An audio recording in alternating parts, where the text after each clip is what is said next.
Welcome to the CFG Game Cast, episode number 170, a weekly podcast created by gamers and streamers alike to discuss the latest gaming topics from the previous week. We stream a new episode on Sundays, and we release it on all podcast services like Apple, Google Podcasts, Stitcher Radio, Podbean, and so much more. So show us some love, give us a follow, a like, a comment, what have you on any podcast services out there, or go to our main website, confreaksgeeks.com, to not miss an episode. I am Mr. CFG Games, Davis Green, and with me today are my two awesome co-hosts. I got Lex in the second seat. What is going on, my cyborg? Oh, cyborg things. Played Demonologist all week. Can't get enough of it. Loved it. Also started a new game called Gibbous. Very interesting. It's a click game, a point and click. It's kind of like how Wishbone was back in the day. Very, very infuriating. So I'm trying to make my way through that. It's good, but someone was like, is this an infuriation sim? I'm like, basically. It's good. It's very cute. It's adorable. I love it. Got to, like I said, play Demonologist all week, and they did a new update, which was really fun. Got to test that out with Love Me. She's like, are you available? I was like, girl, I'm available. And so we hopped in. Opie runs from the room. She hates the game. She tells on me to Adam that I'm playing it and that it is unacceptable. And I got to babysit the kiddos this week. Not once, but twice. It was delightful. Yeah. So, 1 a.m. last night, what was I doing? Sword fighting with baby. Because she wouldn't fall asleep. That's really natural. She put her head on my lap, and I was like, okay, close your eyes. And I tried to sing her Twinkle Twinkle, but I'm losing my voice. So that was probably terrifying. And I was like, you have to close your eyes. She goes, oh, okay. And after a few minutes, I go, are you sleeping? She didn't answer. I said, are you pretending to sleep? She goes, yes. Shh. Okay. But I think I got her to sleep for like maybe 30 minutes, and then she literally works like she goes on the beat of her own drum. I swear. Yeah, Smitty's daughter is a force to be reckoned with. I promise you that. My goodness. But Gibbous. I said that wrong. Maybe Gibbous. Yes. Is it Gibbous or Gibbous? It starts with a G, so it's probably Gibbous. I probably said it wrong. I'm a jerk. The Gibbous, where you find the GIFs. Yeah, that's probably perfect. Hey, Lex. Yes. Do you know who is the best floor tank in Valorant? I do not. His name is the 5-star general of the itty bitty Smitty committee. I got Smitty in the third seat. What is going on, my dude? Yo, it has been an absolutely busy week, but it's been a fantastic week. We were at the JB&A pre-NAB show this weekend, Las Vegas Inferno. Folks from that, huh? I've been wondering for the longest time, because when you were posting that, what does JB&A stand for? It is, I can't remember. It is an acronym. It's something, they have an actual company name. Okay. Yeah. I think JB&A is like just the abbreviation for it. I'd have to double check, but I mean, it was great working with them. The technology. So I got to interview with I think he was like he was their director or something of something, and he did an interview with us, and we got into talking about NDI, and I didn't realize the whole production they were running it off of NDI, and I was like, wow. Yeah, I was like, I didn't even know. So like basically, wireless production. I mean, there were things and stuff like that, but it's a wireless production workflow, essentially, is what they were showing off. So we were playing games. I was getting absolutely wrecked in Valorant. It was probably one of the most embarrassing gaming moments, even ahead of the little kids beating me in Mario Kart. They put up our stats from the first game, and I was like 1-14. I said, "Hey, put that down. Get that out of here." Nobody needs to see that. I am not going to lie to you, but when I first saw that you were streaming randomly on this, I was looking at it, and then you were just saying, "I wonder how to pick up a gun." You just turn to your right, you just get headshotted, and I'm like. This is what we're going to see. That should have told you everything you needed to know. And then you're like, okay, let's play for real. Let's go seriously. You lasted a little longer the second time, I will admit, but it was still the same outcome. It was like, man, I never watched Valorant play before, but I know of that it. Ain't it. I had no idea what was going on, but that would like what you were experiencing would infuriate me. It was brutal, and I knew I was gonna have to do it for like 7 hours.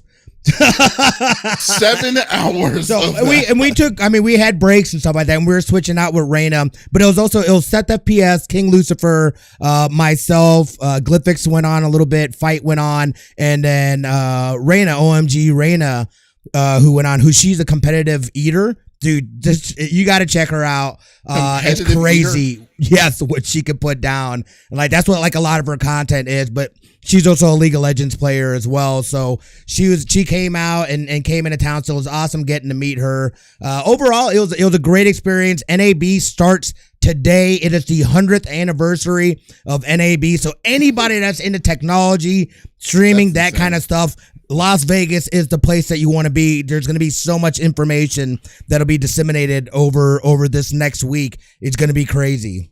So yeah, we're geared up for a busy weekend, dude, or a busy week. Has the convention always been in Vegas for, or is it just like been moving? Has it moved around throughout that 100 years? Do you know? I'm not 100% sure. I want to say that it's always been in Vegas, but I couldn't back that up with any kind of proof. I just can't even imagine having a convention that's been around for 100 years. That's crazy insane to think about. Yeah, but I mean it's literally it went from when I first started. I started going in 2007. And it was very geared toward traditional broadcast media, that kind of stuff. And then you slowly, as the years went on, you started seeing more streaming things and them pushing like cloud stuff and just the technology. And like, that's primarily what it's going to be. You can still find your traditional broadcast stuff, but a lot of this stuff is geared towards digital media, streaming, things of that nature. So it's going to be awesome. I'm going to have a ton of content out this week, just going over stuff for awesome. NAB. I still can't believe it's been 100 years. Again, the tin cans with a string is like all I think about 100 years ago. Like that's what they had. Not sponsored by Campbell's. It's sponsored by Campbell's. It has to be. But then again, though, to be fair, wait, was that during the Great Depression? No, wait, when did the Great Depression start? 29? It was 29. Yeah, I think so. I think it was 29. Okay, so never mind. They were in the heydays. They were the Charleston days. So all right. But yeah, how was your week, man? Mine was good. It was a good week. I'm persevering through. It's actually kind of funny. So I was persevering through. I've been back to streaming on at least 3-day schedule, which is good. Nice. So been able to do that. And I've been focused on trying, because my goal is I'm going to finish Final Fantasy 13. It's going to happen. I'm going to finish it, because this game. And for me, if y'all don't know me, I hate Final Fantasy 13. It's probably one of the worst Final Fantasies, because it just gets me so triggered. And I got to a point, I got on a soapbox in one of the streams at the end of the streams, because I was getting so agitated of it. And someone did a clip of me getting kind of triggered about it. I didn't even know about it. And I was like, oh, well played. This is hilarious. And I was like, oh, this is funny. It was like, but it's funny. It wasn't like, me just acting a fool or anything, but it was really funny. So people like me going and being tormented by the stupid game. So that, but I've been having a fun time with that. I'm also trying to get stuff going. Hopefully, we're going to be getting some merch here soon. I've been working on that as well in the background and stuff. And then I'm also thinking about switching around some stuff to kind of, break the system that the normal system that Twitch and stuff normally works here for us. So, but yeah, it was a good week. It was definitely a good week when it comes to gaming. I'm just can't wait till 16, man. 16 looks amazing. Yeah. And I think in the sooner future, Star Wars comes out in 2 weeks. So I think so I'm going to be on top of that too. So does Lord of the Rings Gollum. Oh, I'll talk to you. I'll talk to you after that one. That's actually pretty interesting. Yeah. So that go for Lord of the Rings Gollum. Yeah, so it's pretty fun. But anyways, wait, what did Day Night say here? Not gonna lie, I was watching Smitty playing as well. Like what WTF? He's on Valorant getting murdered. Like, oh, I see how it's going to go. for 7 hours. Okay, It was brutal, dude. Here's the deal of Smitty's play of Valorant. Smitty's face was a magnet to bullets in that game. I mean, that's just the best way to describe it. That's the best way. It was hilarious. I didn't know headshots was that important in Valorant until I saw Smitty getting one-shotted in so many different ways. And I'm like, man, Smitty must be like freaking like internally I was dying. I was like, oh my God. Like, can you know what, maybe because the skill level where you were playing, you were at you decided to turn on the game for the first time, you were on expert level, and everyone else was like, you know, competitive level, and then you don't know what your left and right like, oh, here are. I am. Yeah, I'm basically what's the chicken in Moana? Hey. I'm basically hey. I have no idea what's going on. It was just a free kill essentially for the. Well, I will admit he did get a little better. He did get a little better than what he was before, but it was still pretty. I was getting some coaching tips though, and I was decent in the team death matches. It was dude. I do not like search and destroy type games. Yeah. For that reason, I'm not. It's like it's too slow. If someone could do a montage of him getting headshot of all the times he got headshot, and I get on it with the song, with the song "Hero" on the back, it's like I will pay money. I will pay money. Well, we don't want to talk about the amazing crazy shots that Smitty was getting or got inside of Valorant. So let's go through the normal rigmaroles that we like to do each and every week. So each of us chooses a topic of discussion from the previous week. The topic would or could be a game itself or something that happened in the gaming industry. We don't want to talk about it amongst ourselves. We want you, the viewers, on Twitch, on YouTube, on Facebook, on TikTok, on Kick. That list is growing, you know, to be a part of the conversation. So by all means, just type it inside the chat. And we would love to hear your opinions on what we are talking about as well. So let's get into it. We're going to go with my topic first. And I want to talk about Final Fantasy 16. So here's the deal. I love Final Fantasies. Final Fantasy is something that I can tie myself to since I was a kid. You know, it's funny. You know who got me into Final Fantasy? My mom got me into Final Fantasy. Oh, that's cute. Yeah. On accident? Yeah, on accident. Because like the rules when I was younger, when I was a kid, was that we never picked the games. Right. She was like, because she didn't want us to play fighting, like, you know, games that didn't, like, you know, stimulate the mind or anything or stuff. She wanted story-driven games. So she's the one that goes to the store. She didn't know what the hell she was picking, but sometimes she picked bangers. Sometimes she picked like crappy ones. Like one time I'll be picking like, oh wow, you let us rent Chrono Trigger. And then they come back, and then she comes back and it comes says, hey, I just gave you Mario's Missing on the Super Nintendo, and it was terrible. So, but it's all good. But I was playing, but Final Fantasy 16. So the state of play happened on Thursday earlier last week, and it was a dedicated state of play entirely for Final Fantasy 16. We already kind of knew that 16 was going to be good. There was also some rumblings about like previews of people preview playing some of the game already, but this was like this state of play was like 20 something minutes long, and it showed a little bit more of what you would expect in the world of Final Fantasy 16. And I have to say, like, I mean, besides the music, we should like the music was already banging. I already did that they were showing, but no one knew kind of like what the how the battle system was going to work, how like what to expect and stuff. But the creator of 16, or the director of 16, which is Yoshi P, the guy who's been doing Final Fantasy 14 for the past several years, or basically resurrected 14, was on hands on this one, and he, from what I've seen on this game, and I don't know if this is going to go a long way, but I am like internally, I'm very hyped up on this game, and you don't know, like, and if you don't know me, I don't get hyped up for a lot of things at all. So like, I don't usually put games on pedestals, but I feel like this game is something that could essentially be like a reckoning of what Final Fantasy VII was. Not to the same level, because but I will say, but the game itself feels like a more hyped, like a version of Witcher, that has more stuff inside of it, that I think that would make more people in tune to wanting to try to play this game, because the game looks beautiful,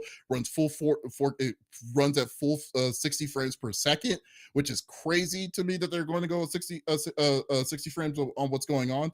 I don't know if it's going to run 4K. If it runs 4K, oh my god! But if it does, that'd be freaking amazing. But yeah, so like I just think that there's a lot of different kinds of level elements that this game is going to introduce, especially the new ATB system, which is the it's not a turn-based system, but rather it's an attacking system that you are that you're in full control with yourself, not like I was in 15, where it was just one button did everything, but rather that you can actually move around and be more like, interactive on the different kinds of deals.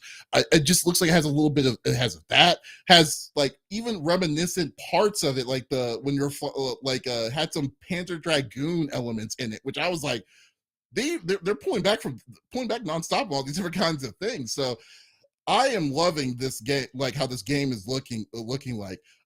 Now, contrary to what people may believe of me, because I've never was a big fan of any of the Final Fantasies post 10, which was usually turn-based systems. But the one thing I was always on board with for Squaresoft was to be trying to be innovative, to try to find something that could replace a turn-based system. I'm not saying the turn-based system was wrong, but just something different. And then there's nothing wrong with trying to be a little different on with their RPGs. They've missed and failed, in my opinion, with 12, 13, and 15. But 16 might be the one where they could be like, okay, here you go. This is what we have. This is what we've incorporated. This may be not just for RPG goers. This could be for other people that may like story or may like something different, and just try it out and be like, oh, holy crap, this is really good. So I just think that it's so I mean, I'm really hyped for this game. I really hope that this game's coming out in, I believe, June 22nd, if I remember correctly. But yeah, so I just want to get y'all's opinions, like how, from what y'all saw, what did y'all think about this game?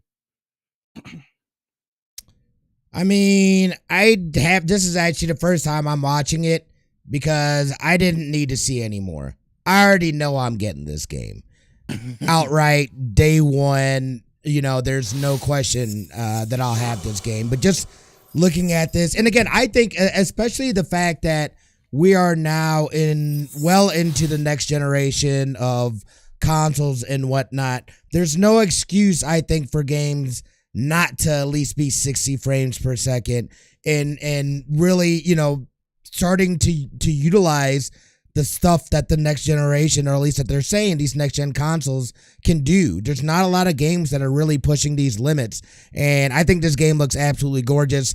I've always been a fan of the Final Fantasies, although for me, and I didn't have a problem with Final Fantasy 15. Before Final Fantasy 15, the last one I had played was Final Fantasy 7, and I had a terrible experience because I never actually finished it. Yeah, because my brother wiped my save. Oh, yeah, dude. Right. It's the telltale story of the brother wiping his save. Yeah, we don't need to get into that story. I've told it like a billion times. But yeah, so before then, so like I actually enjoyed the combat of 15. Like I thought, for me, it was real fluid and it was a nice change. But I understand too where, I mean, I guess for nostalgic purposes, and there are times where a turn-based, those types of RPGs and stuff like that, those work. But I also like the fact that they're trying to break away and, like Davis was saying, do something different than they had done before, especially when you're talking about a series that has gone back to years and years, to be able to then evolve it and grow it as the technology, as the times are evolving. I think it's smart. It keeps it relevant, and then it also is a way to bring people then into their universe and be like, oh, let me go check out all the other ones. We've got so many options and so many different ways that we can go back and play remasters and things now. I think it also could be a good starting point and bring in new fans and new people. Look at it. That's a chocobo right there. The chocobo's flying. Yo, sold, dude. That's even more reason. That is even more reason. Like, I am here for this. I am pumped for this. I am day one gonna be playing this. Whether I stream it or not, I don't know. I tend to enjoy games like this more playing offline and just really being able to immerse myself into the story, into the characters. I know it wouldn't happen on stream, so most likely I'll play this off stream. Right. I feel you with the sentiment of playing it off stream. Usually if I go in with like a story-based game that I really have to pay attention to, I put like this is gonna be a quiet, cozy stream. And like I'll wave hi and like I'll type to people and like I'll talk when like the story isn't like the narrator isn't going. I've never been into Final Fantasy. Like you guys, I got a PlayStation 2 and my games were picked for me. I didn't really get a choice. And what I had, everyone kind of pitched in and got me like 1 or 2 games from the family. That was my big Christmas gift. So I got the PlayStation, and then, my aunts and uncles and my grandma, they all got me a game. They all picked random games, and they were all very indie developer kind of games, and like definitely not Final Fantasy. I like story games. Like I remember my big game when I was a kid was what's the gorilla? Donkey Kong? Gorilla? No. Oh. It he fights Godzilla. I can't think of it. Oh, King Kong. King Kong. I played that like there was no tomorrow. And then I found cheat codes for it. I was like, well, I beat it 4 or 5 times by myself. Let me try with different cheat codes. And then I went through and tried to play it with all the different cheat codes. That was like my big game. And then, I graduated high school early and started college early. So I didn't really get to play games. Final Fantasy, it's beautiful. It looks great. The music sounds lovely. I don't know if it's necessarily my cup of tea. I'm gonna have to, I'm gonna have to watch a little bit more and see, because like my That's fine. question is, do I have to play previous Final Fantasies to play this one and like figure it out? Do. Okay. Never do. They're all each Final Fantasy is different. Now the only time that you ever do is if there's a tag. Like Final Fantasy X has one that's Final Fantasy X, and then there's 10-2. Yeah, and there's 13-2, and Lightning Returns is one. Okay. And they all are in their own separate world, so you do not need to play the other ones. I am just insane and wanting to beat every one of them. That's what it is. Love Me said earlier that Final Fantasy 14 has the best community of any other games, which is very true. I'm sorry, not Love Me, but that was Turducken.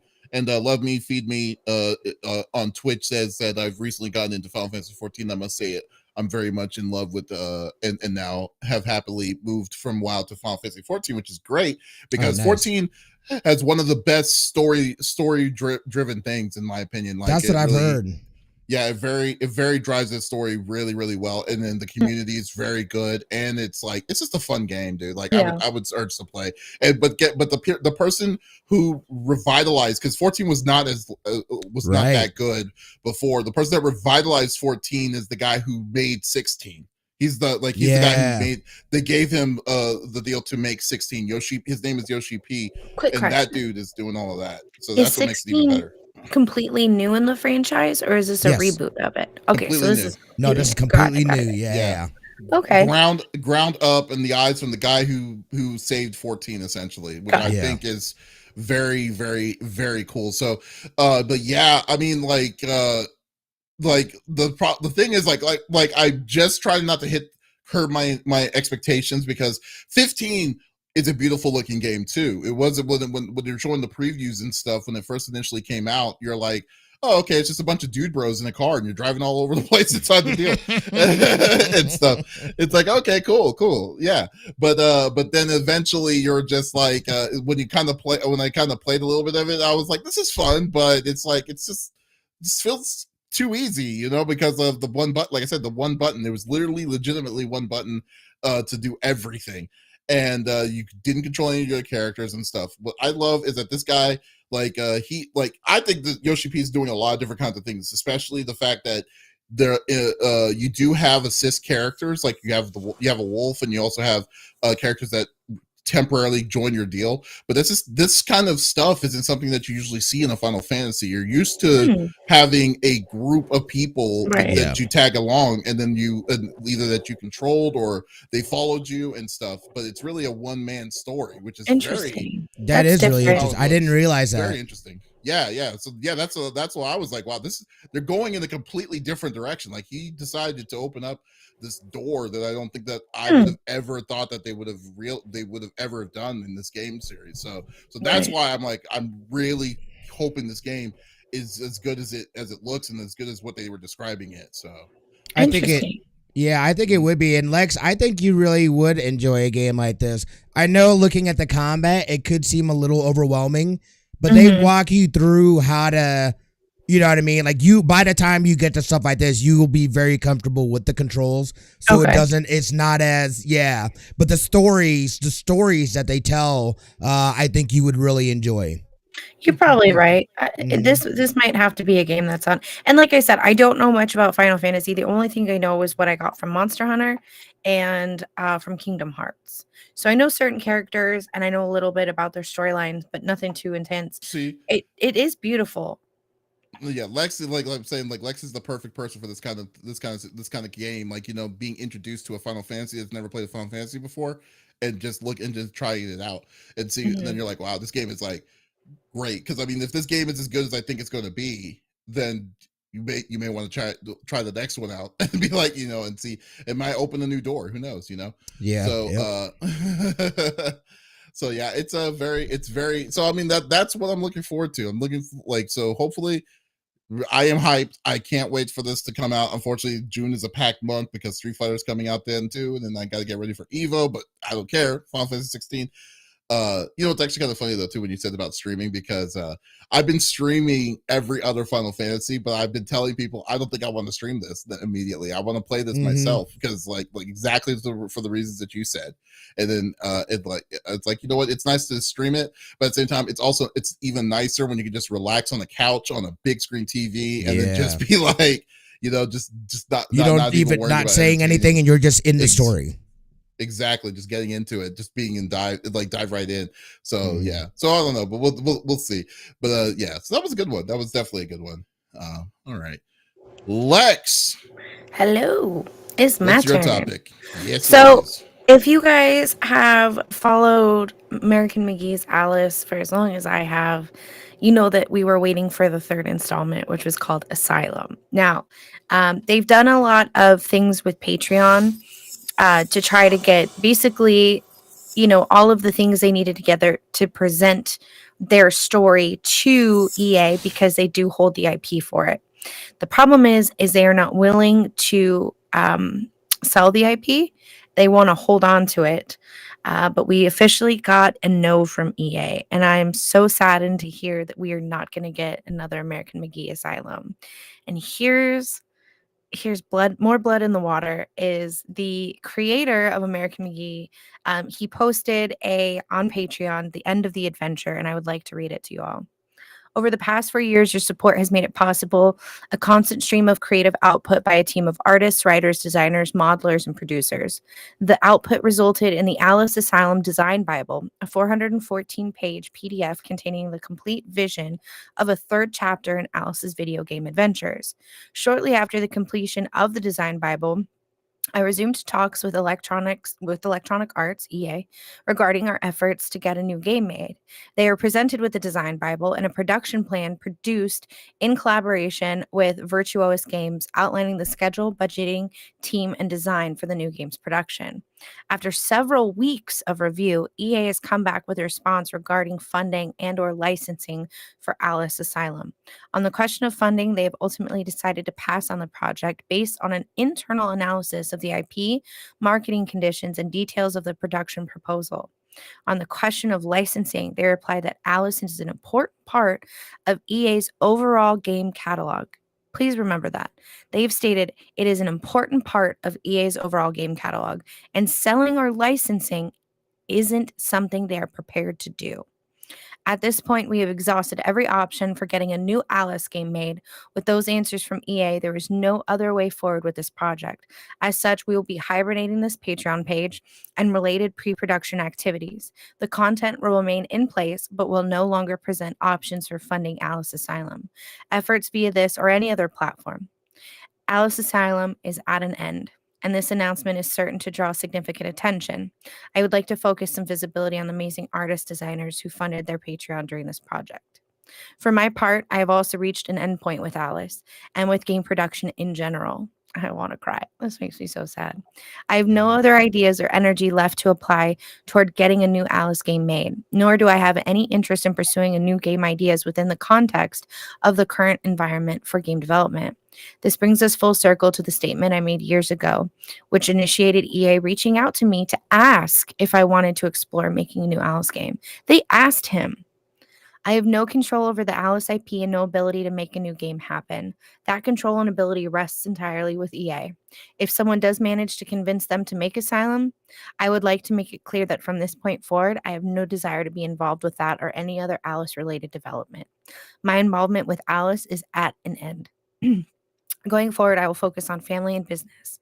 Lastly, I want to give an exhausted, bittersweet thank you to our insane children, that's us, the fans, Patreon supporters. I know this is not the outcome we hoped for, and I feel a mix of emotions that leaves me sick at the idea of all the money, hope, ideas, and love you've all poured into this effort over the years.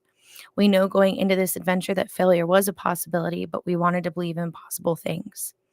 An Alice quote. And we had fun doing that up to the moment when reality forced itself into our wonderland. It's often said that when one door closes, another opens. Trite but true.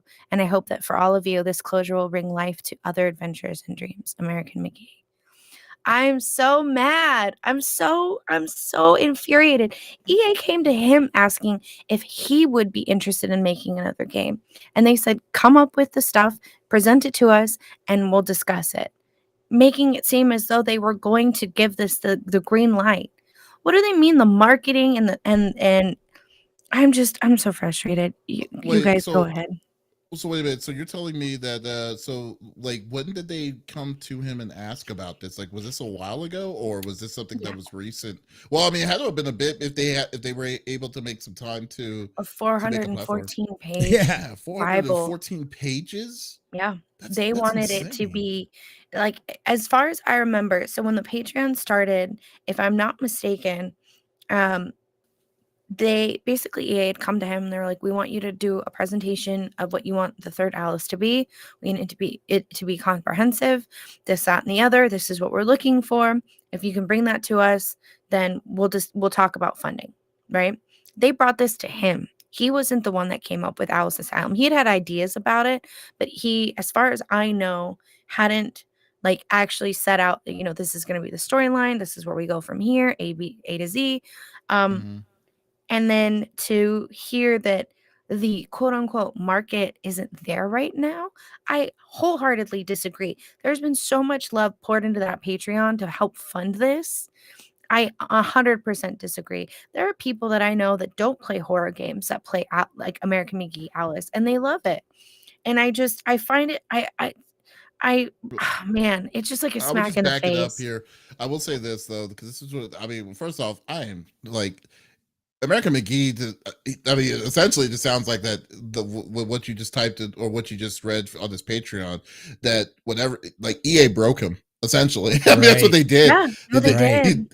They made him they made him 100% in like saying, I'm done. I don't want to deal with the gaming industry at all anymore. And deals like that, which is like unbelievably sad. Like that is heartbreaking because like, this man has basically gone through had a passion to push more for American McGee, and yet they still. Then what's even worse is that they kind of dangled a carrot in front of him, saying, "Hey, we might have an interest of you we might have interest in making this game, and but give us a thing." So you do the homework and you go above and beyond, because I don't think that usually a pitch and stuff for a game like that has a 414 game Bible showing looks, like level design, all these different kinds of deals from the outside outside sources coming in together, and then using the said community of the set for that game to help for all of this. Right. Just to come back and just saying nah, we're not interested because we don't think it's in the right climate right now. It's like, are you kidding me? Are you freaking Right. kidding me? Well, and then Towards they that, didn't even wow. say, you know what, we'll sell you the IP. You look like you've got it in control. We'll sell you the IP, and maybe we can make a contract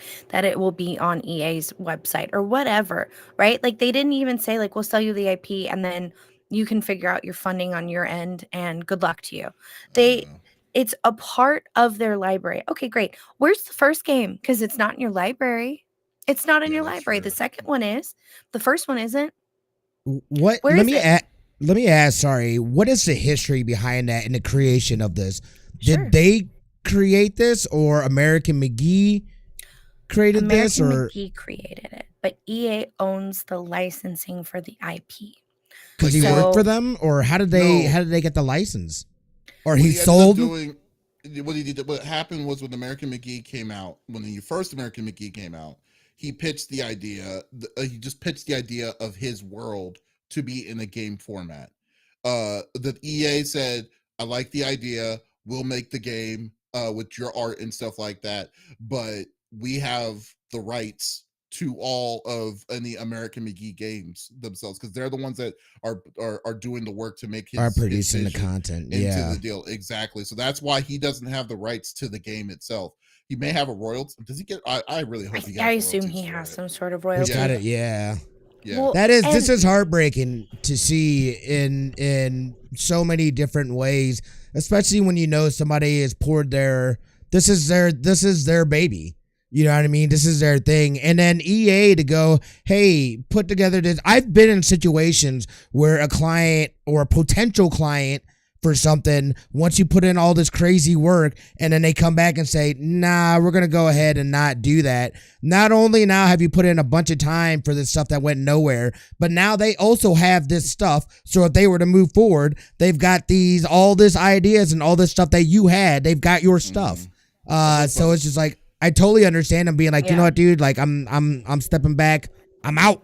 Like it's a yeah. wrap. And the Well, company That like sucks. the company like EA, I $1,000,000.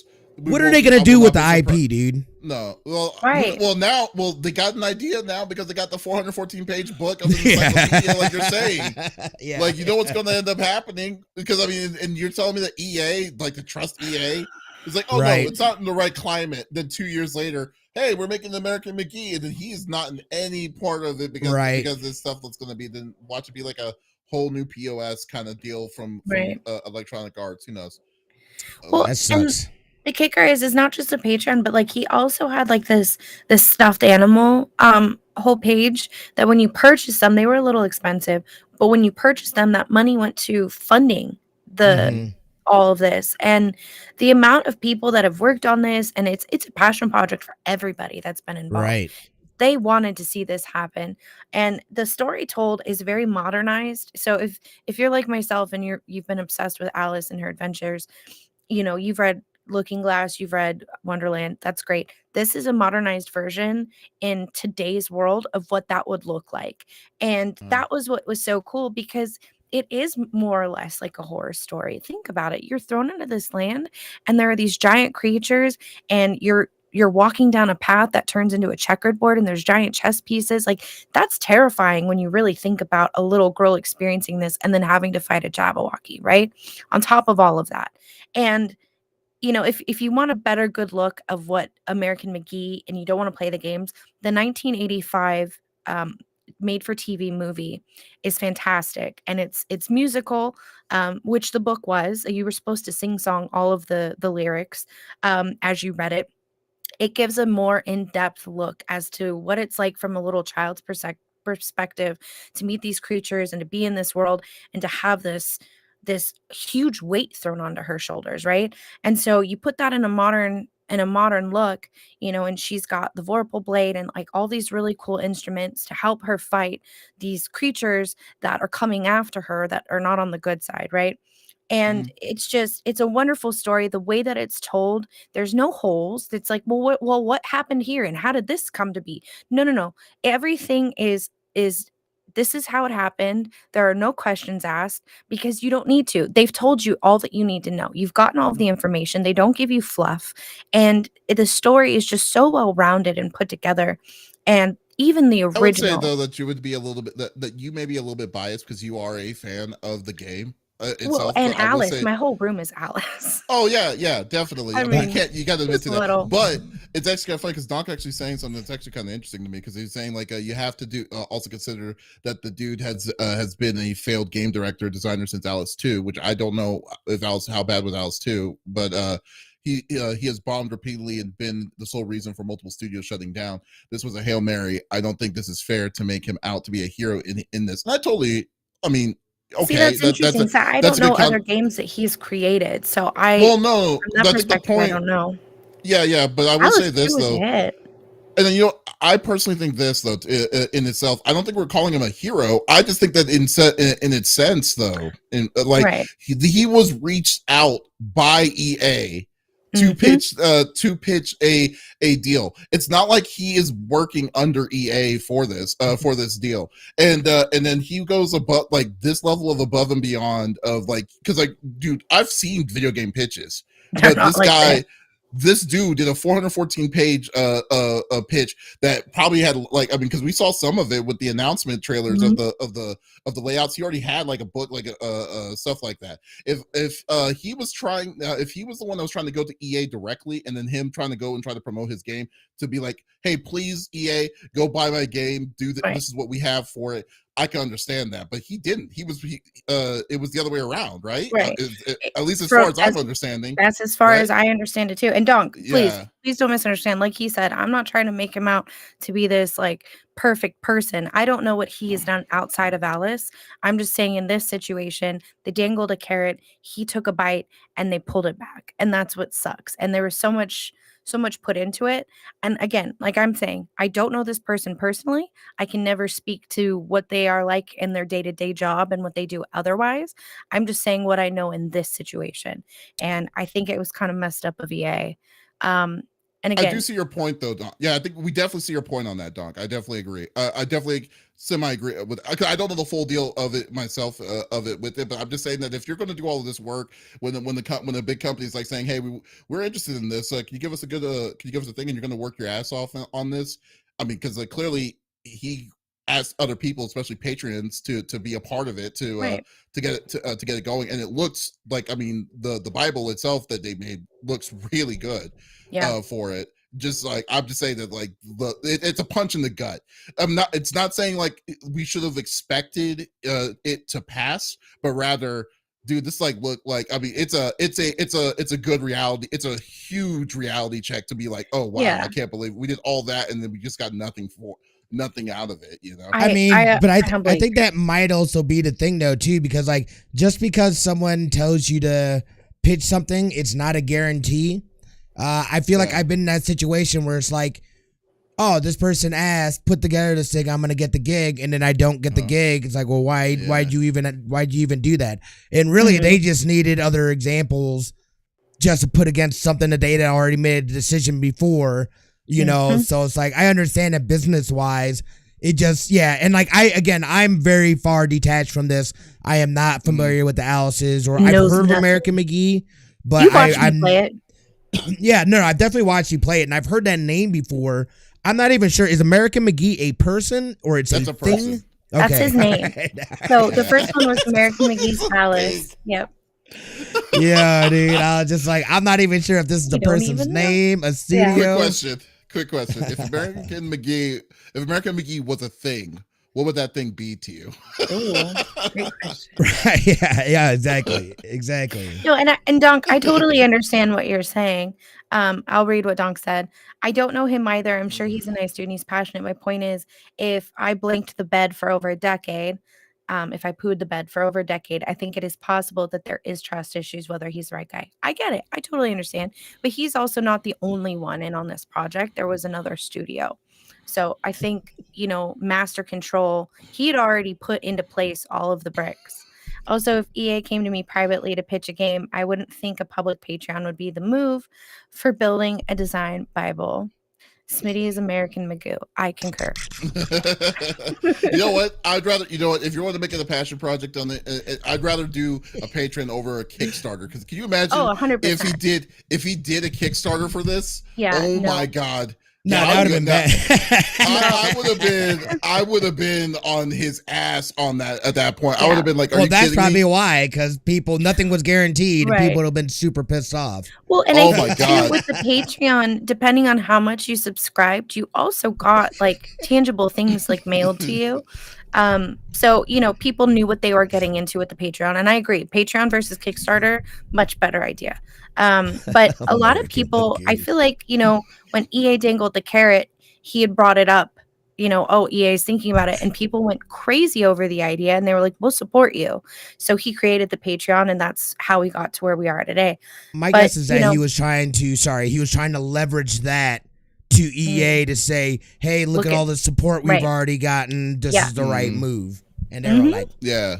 no. Well, and I can tell you too, like from how much I've played the first one, I got it to work on my PC, and I played the second one. And anytime I play it and people come in, they're like, "There's an Alice game?" I'm like, "Yeah." And they see me play it, then they're like, "Oh, I'm gonna have to buy this." And then I keep seeing more and more people who have come into my chat, who are also my Steam friends, purchasing the game to then play it. Or it's not through Steam, it's through EA. My friend list, it shows, oh, so purchased it, so is playing the game. And that makes me happy because it shows, that there's passion out there for us little readers from when we were kids. But yeah, I just, made me sad.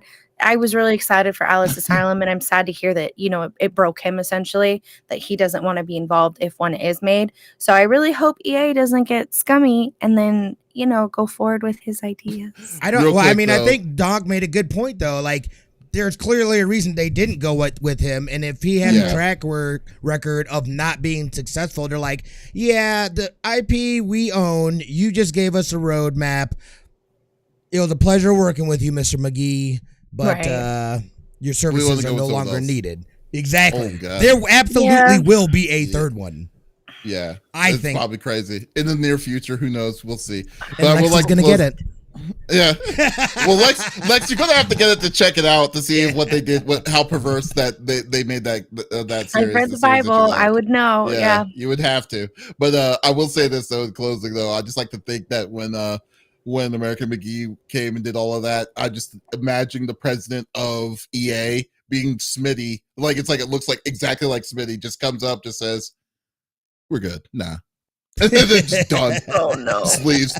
Right. Interview over at that point, or the whole thing over. Oh, and man. that's it. Nope. That's a wrap. Good. All right. Smitty. Yeah. So you knew we were gonna have a talk about it. I'm sure you guys are familiar with it by now, but Redfall, Arcane. It has just been announced that the console versions, the next-gen console versions, will be coming out at 30 FPS. No Next 60 gen? FPS. Yes. So yeah, this is so they touted that this game was gonna be coming out at 60 FPS. This is something specifically that they said. We know that they had the delay as well. Okay, no problem. Why are they shipping a game that's not complete? Why are you telling me? And again, I'm not a graphic snob. In the least. This is a first-person shooter though, so frames matter. But again, maybe they're able to make it smooth. My biggest thing is, number one, really? Microsoft? This scares me a little bit because Bethesda is Microsoft, but no, continue. Yeah, well, no, but yeah, exactly. Because, again, if they're doing shenanigans like this, who knows what the heck they're gonna do with Starfield. And I'm telling you right now, if Bethesda does not knock Starfield out the park, I think they are going to do I think they will be suffering. I think. I do not trust. I've already told you I do not trust Bethesda, man. So we'll see. Right. Continue. But how does Microsoft allow this game to be shipped out at 30 frames per second? And then that's like sending out a partial game and being like, yo, we'll get you to rest later. And I think this is even more indicative of kind of this industry standard that somehow we've allowed, where people are making you pay these prices, these full game prices for not full games. This is crazy to me. Again, I'm sure it's going to work fine at 30 frames or whatever, but they should be embarrassed. This is, I don't even know how you're on next gen. We've been on next gen consoles for years now, and you're telling me you can only get 30 frames out the day one, out the gate from this game? That's ridiculous. Absolutely ridiculous. First off, I was wondering now, did they say, okay, well, one question. It's coming out on PC too, right? It is going to be on PC, and yes. I don't believe, I think that one, 30 or 60? I think that runs at 60. I think this is specifically the consoles. Both, it's like, Yes. But there's crossplay, right? It's PC multiplayer. to Xbox and stuff? Or single mode. On the multiplayer? Yes, so. I believe so. Okay, so like, you're basically going to be at a disadvantage if you're playing on console. Because yes. like, yeah, it's 30 frames. Yeah, I mean, there's no sugarcoating that at that point. No. That's what it sounds like, right? Lex, can you shoot this guy for me? Gotcha. Pew, pew. Yeah, on the right. That's weird. On the right. They just do call outs. Yeah. Oh, that's on the right. But even with that though, too, you're still not getting enough. I mean, like, right. There's still going to be a delay. Oh my God. Okay, yeah. So well, why? Are they planning on? Did they say anything? Like, is it going to be a lock 30, or are they planning on trying to upgrade it? They're gonna bring in 60 later. When that is, I don't know. So what was the delay for? Yeah, what was the delay for? Exactly. I have no idea. You would think this kind of stuff would have been resolved earlier on. I just don't. It blows me away. It doesn't make sense. It blows me away. This thing is basically, it's on Xbox and PC exclusively. So they didn't even have to make other versions for PS5, for like Switch or anything like that. It's all within the same thing. And like, I think this also kind of shows how much Microsoft doesn't really care about the games that are coming out in terms of this. You know what I mean? It's like, I don't know how you allow this to ship out like this. You're telling me, yo, go get an Xbox Series X next generation, but this next generation game can only out the gate push 30 frames per second. I have a kicker for you. The Redfall game was delayed because, and I quote, Phil Spencer, delayed because he has experienced shipping games too early, quote unquote.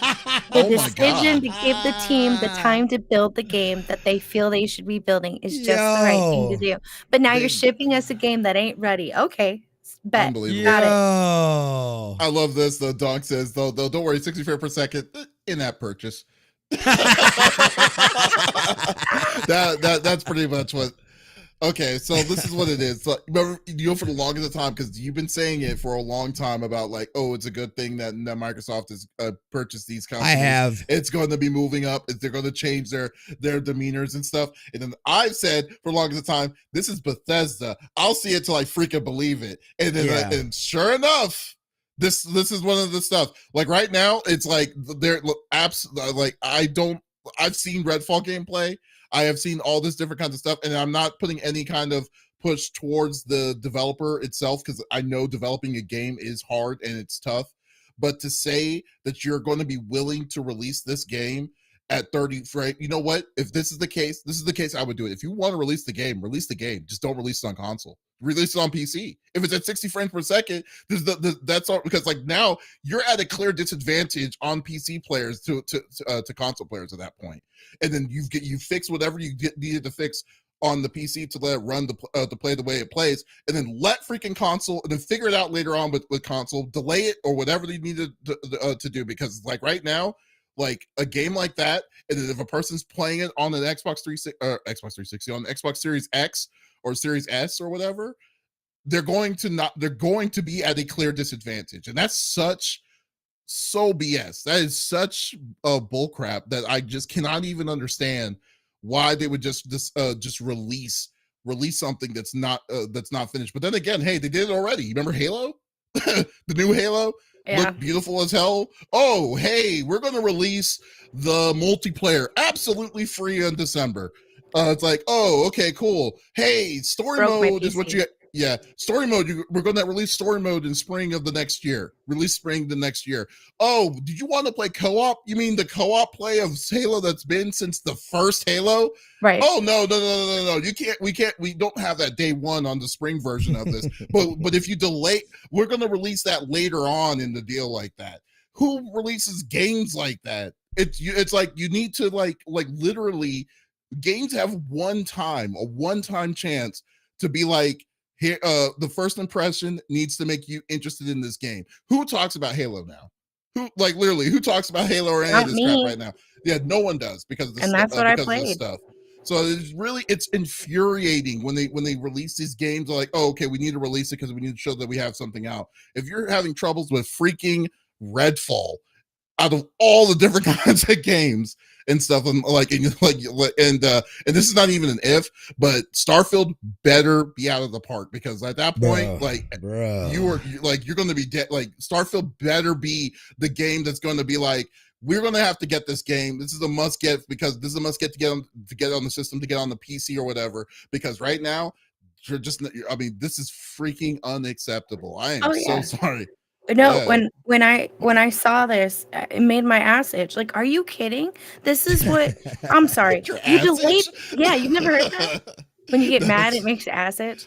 I've never heard that. Maybe it's a southern thing. I don't know. Okay. Continue. Like it made me so furious. Like, are you kidding me? So first off, I was excited for this game. I make a list every year of what the games that I potentially want to purchase that are big purchases, right? So that I can also deduct it on my taxes and things like that. Because if I do purchase it, $60 for a game is expensive, man. It better play the way it's supposed to play. And we're in a climate now. You already delayed it. Great. Okay. We're happy to wait for it. But now you're going to send out a game that it's not done? I'm sorry. Yeah. What? Yeah, it is just ridiculous. Yeah, and here's a question, because I mean, we're all like veteran gamers at this point, and also folks who are listening on stream are veteran gamers. But here's a question for you: what makes you more angrier? I mean, I would love to get y'all's own personal opinions on this. Sure. What makes you more angrier? A delayed game or a game or an incomplete game? Incomplete game. Incomplete. I'd rather wait. Okay, so like, even though as much as it sucks for it to be delayed, when the game comes out and it has everything, like, for me personally, I'm fine. I'll be like, okay, here you go. The reason why we were so pissed about Cyberpunk 2077 when it came out, like, we were perfectly fine of the 4 delays that happened and then stuff like that until it came out. And then it was like, wow, this is what we got out of it. And then they weren't done on of it. Like, if it was fully completed, I bet you we wouldn't be bitching about it as much as we did. Right. No, like, I agree. Seriously. And this is a continuing issue. I mean, NT brought it up. That there are a lot of games that are coming out that are not finished. And you brought up Halo. There's so many other games too. And Dunk said, look at ID, Santa Monica, Playground, etc. It's just lazy studios. Bethesda is hot garbage. And I used to love Bethesda Studios, and they have, smacked us as fans in the face over and over. I'm not a fan. I've been out of that. Bethesda out. Yes. Oh, for sure. I've been calling Bethesda out since freaking Skyrim. Because like, seriously, like Skyrim, even as great as the game is, it's the same game. It's the same game as Morrowind, as like all these other ones that happened in the past. And towards it, everything has been the same. They haven't even changed anything towards it. That's why I feel that's what Starfield is just as going to be in space. That's why that's my mentality of it. Right. So we'll definitely see, but. So I'm sorry to cut you off on that, but I'm just like, you know what? But that's always been a little bit overrated at that point with Fallout. Because especially when Fallout 76 came out. Oh my god! But like, I don't know. Like, actually, come to think of it, Fallout 76 was the last game they've released, right? Yes. Is there anything else? Yeah, I believe. I'd have to Google. I feel like there might have been something else. I know Arcane did Deathloop. So this is another disappointing thing to see in terms of that, because I really enjoyed Deathloop. So I was like, all right, let's see what they got for this. Yeah. And so it's disappointing just to see that. This is just all around disappointing in terms of what the expectations should be in terms of folks' next generation console. The console owners are definitely getting screwed in these respects in terms of that. So I don't know what that's all about. Yeah. And can confirm Fallout 76 was the last game. Starfield 2023 will be next. Deathloop is technically under their belt, but like we said, it's not technically but it is. It's not It's a a collaboration studio, studio, right? Yeah. Okay. Okay. So it's not really Bethesda, but it's Bethesda. Right. Like, kind Under of, their that umbrella. makes sense. I know what you mean. Okay, what you mean by that? Okay, Yeah. that makes sense. But yeah, for the most part, though, it is like, they need a banger. Like what Smitty has always been saying for the several months now. They need a banger. Redfall is. I just hope it's not a sign of what we're going to be seeing in the future of a big AAA title that they've been working on for 7 years.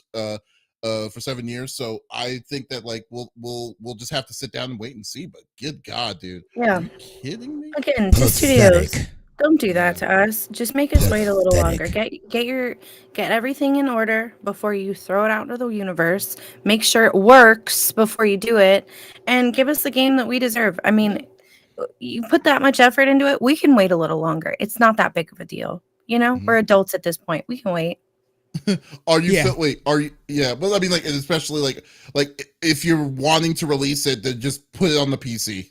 Just say it's a PC release, the exclusive. Because I mean, like, you have the rights for PC and for your system. I mean, like, you can do whatever the hell you're wanting to do with it. The other thing that we haven't even talked about, the other thing that we haven't even discussed is their release date.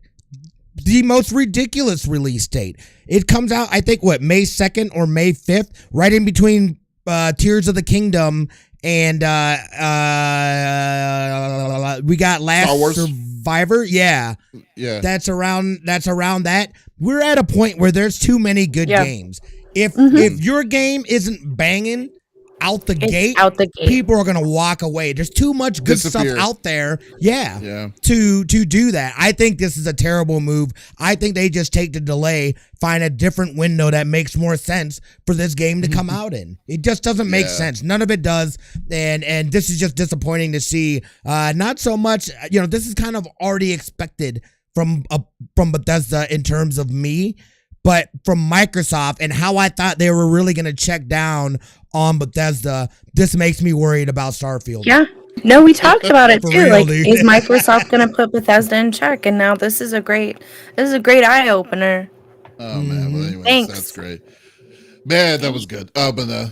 Folks, thank you for listening to episode number 170 of the CFG Game Cast. Thank you for being a part of the conversation as always. We will be back again next Sunday with some brand new topics that we'd love to share with you. But in the meantime, definitely check out our main website, confreaksandgeeks.com, to check out all the latest reviews and episodes and stuff like that of CFG Game Cast and pop culture gems. So once again, this is Davis, Lex, and Smitty signing off. Y'all, take it easy.